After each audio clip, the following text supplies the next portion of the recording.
Good day, everyone.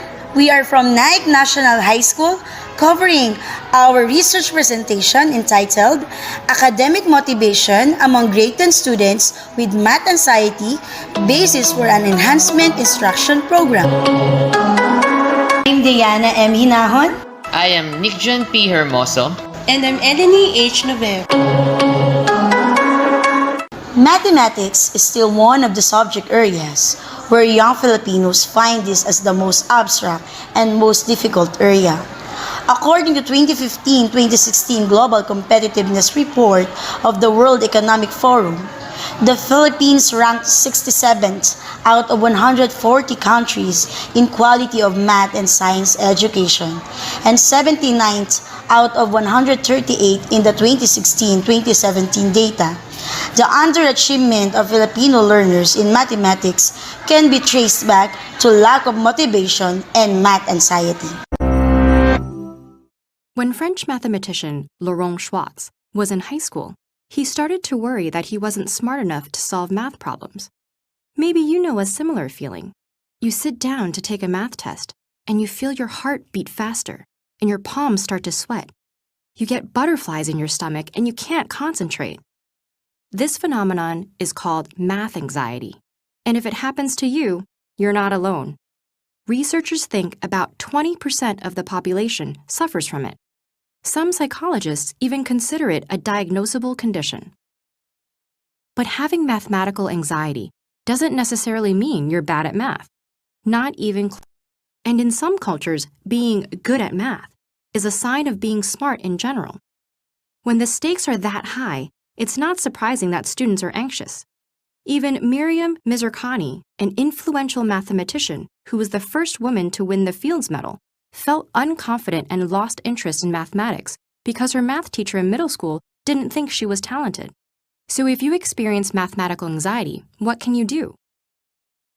Academic motivation is a driving force behind students' motivation to learn. It is the need and desire to excel in different academic areas.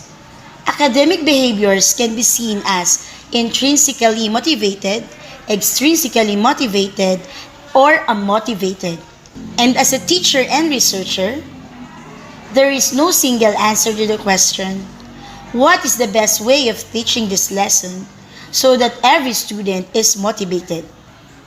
The best I can do as educator is to know my students, know which students bring intrinsic motivation with them, which students are motivated by challenge, and which students are motivated by rewards and punishments.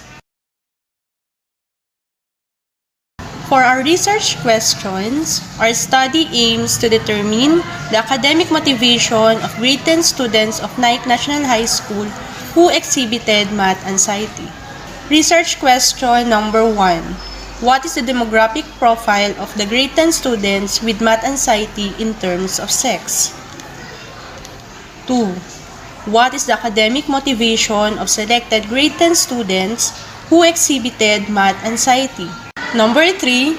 Is there a significant difference between the academic motivation of male and female students with math anxiety? Number 4. What action plan can be proposed that will help students in coping with their anxiety? For scope and limitation, this study is limited only to the academic motivation of grade 10 students of Naic National High School who exhibited math anxiety. And academic motivation is measured using a 7-point Likert scale assessing intrinsic and extrinsic motivation towards education. Intrinsic motivation consists of knowledge, accomplishments, and simulation, while extrinsic motivation consists of external, interjected, and identified regulation and a motivation. AMS questionnaire is being answered by the grade 10 students who exhibited math anxiety at Naic National High School. For the methodology, we use the following research design, respondents, research instrument, and data analysis. For the research design, we use the descriptive research design. Our respondents are the 169 grade 10 students of Naic National High School.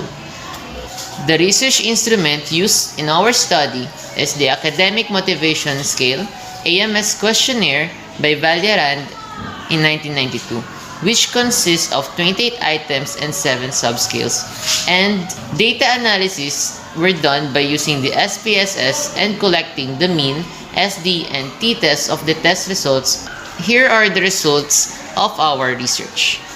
For the research question number 1, there are 57% or 97 female students and 43% or 72 male students that participated on our study. As shown in Table 2.1, the highest academic motivation of the respondent with math anxiety is extrinsic motivation identified, with the mean of 21.84, while the lowest academic motivation is a motivation with the mean of 13.46. Furthermore, as shown in Table 2.2, female students in extrinsic and intrinsic motivation obtain higher means than male students, but in terms of motivation, male students got a higher mean than female students.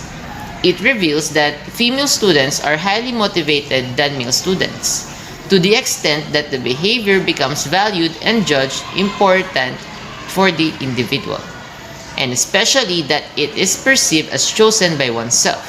Then the internalization of extrinsic motives become regulated through identification.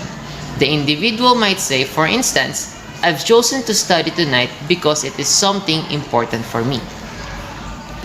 Even though the lowest academic motivation of anxious students is a motivation with a mean of 15.47 for male and 11.96 for females, it is shown that a motivation level of female and male students differed significantly, and this difference was in favor of male students, with a computed t-value of negative 3.952 with a p-value of 0.001. Since the absolute value of the computed t-value is greater than the tabulated t-value of 1.96, the test results indicates that there is a significant difference between the motivation of male and female students with math anxiety.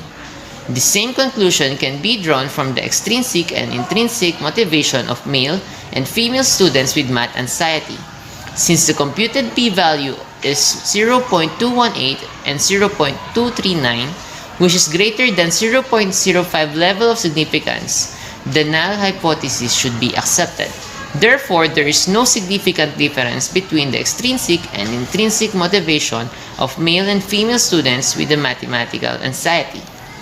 Table 4 shows the proposed instruction program which may help the students in coping with their anxiety. As supported by Laguador 2013, students must always be motivated by their teachers to have regular consultation that needs more assistance and guidance. Male students should be given enough priority to make them interested and motivated to learn mathematics. The teachers must improve more their teaching strategies suited on the motivational level of the students. For the conclusions of our study, the result implies that even though the students are exhibiting math anxiety, they went to school because they are extrinsically motivated. Female students are highly motivated than male students. Students find mathematics difficult or they have fear in mathematics, but they are motivated to finish their studies or forced to pass the subject by factors that are external to themselves. They are not motivated by personal interest, but from a desire to please others by meeting expectations set by parents, teachers, or other factors. So teachers, students, and future researchers will benefit from the findings of this study. For the recommendations, regular consultations by the teacher, innovations of teaching in mathematics, balance the challenge, establish a sense of belonging, and strategize with struggling students. And to end our talk, always remember this. Anxiety is not a reflection of your ability, but it is something you can conquer with time and awareness. Thank you and God bless everyone.